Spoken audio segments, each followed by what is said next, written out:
was 1998 when the government of a small town on the edge of Sumatra approved the construction of a steel suspension bridge that would connect the two banks of a deep, black river.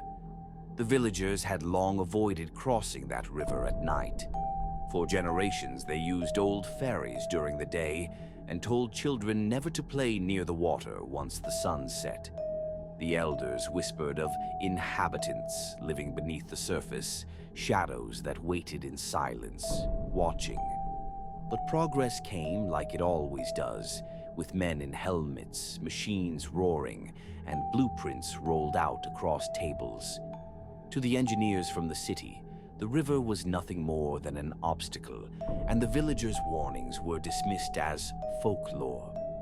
Work began in the late monsoon season. Piles were driven deep into the muddy ground, their echoes like cannon fire across the valley. At first, the workers joked about the eerie mist that clung to the riverbank long after sunrise. They laughed when the local foreman refused to work after dark, muttering that the river does not like to be disturbed.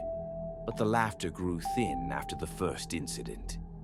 One morning, a young laborer was found standing waist-deep in the river, his eyes glassy and his body swaying with the current.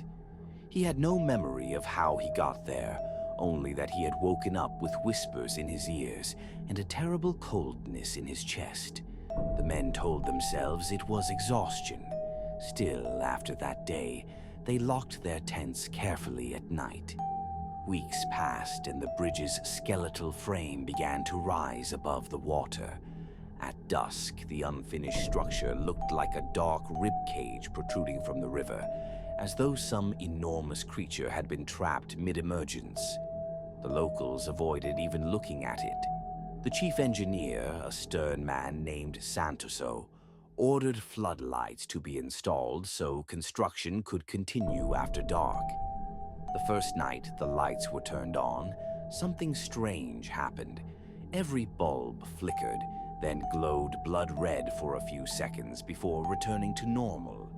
Some workers swore they saw shadows move along the beams, shadows shaped like figures, even though no one was up there.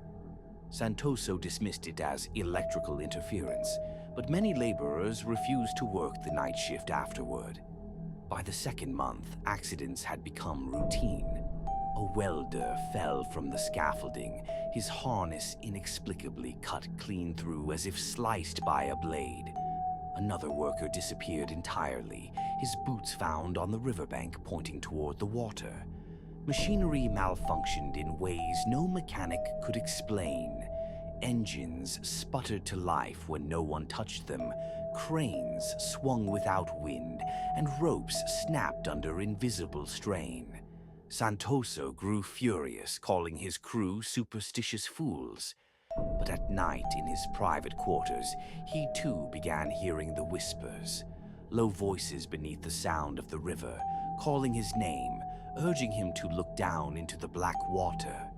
One night, determined to prove himself fearless, Santoso stood alone at the center of the half-built bridge. The floodlights hummed, casting long lines across the mist. He shouted into the darkness, mocking the villagers' tales. For a moment, the river seemed to still, as though listening. Then, from the depths below, came an answer. A low, rumbling groan that did not belong to water or wind. Santoso staggered back as dozens of pale hands, wet, skeletal, trembling, reached up from the river and clutched at the pylons. The shadows of figures began climbing the beams, faceless and silent, their bodies dripping with mud. Santoso screamed, but by morning his voice was gone, replaced with a raw rasp. When his men found him, he claimed he had seen the inhabitants of the bridge. They thought he had gone mad. From then on, things worsened. Workers reported seeing drowned faces staring up from the water whenever they looked down. Tools vanished and reappeared in impossible places, sometimes covered in slime. The river smelled of rot, even in daylight. More men deserted, leaving behind only the bravest or the most desperate laborers. The government threatened to cut funding if the bridge was not finished, so Santoso pressed on, his eyes sunken, his voice hoarse. He spoke often of the deal he was making, though no one understood what he meant.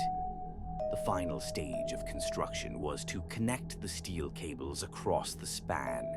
It was dangerous work, requiring balance and precision. On the last night of assembly, a storm rolled in without warning. Rain lashed the half-finished bridge as thunder shook the valley. But Santoso ordered the men to continue. Lightning illuminated the figures moving among them, figures that were not part of the crew.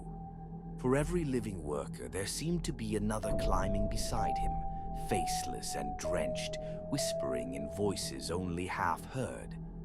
The storm drowned out the screams as, one by one, the workers toppled into the black water below, swallowed without a splash. By dawn, the storm had passed, and the bridge stood complete, stretching proudly across the river. But of the 50 men who had worked that night, only 3 were left alive. Their stories were incoherent. Some spoke of being grabbed and pulled, others of being guided by unseen hands. Santoso himself was gone. The survivors swore he had walked willingly into the river, arms outstretched as if answering a call. His body was never found. The bridge opened weeks later with a grand ceremony. Politicians cut ribbons, photographers snapped pictures, and villagers watched silently from a distance. None of them would step foot on it. Trucks and cars began to use it daily, and for a time it seemed as though the horrors of construction had been buried.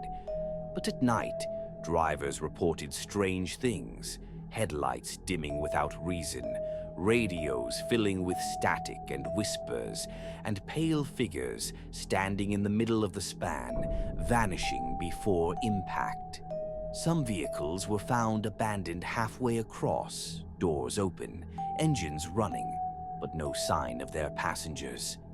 The villagers refused to cross after sunset, insisting that the bridge now belonged to those who had claimed it during its birth.